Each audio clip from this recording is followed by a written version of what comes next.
অনেক ব্যক্তির মনে একটা প্রশ্ন জাগে আমাকে আর রাধাকে নিয়ে।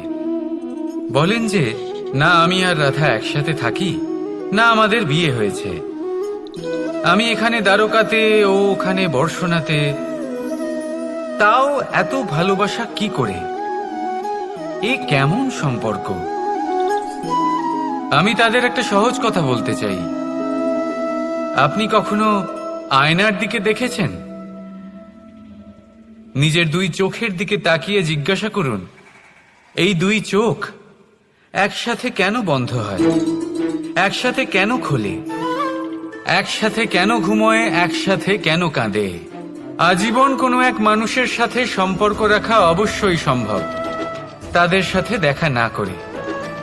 আমার আর রাধার ভালোবাসাও কিছুটা এরকমই, আর কিছুটা এরকমই হয় ভালোবাসা।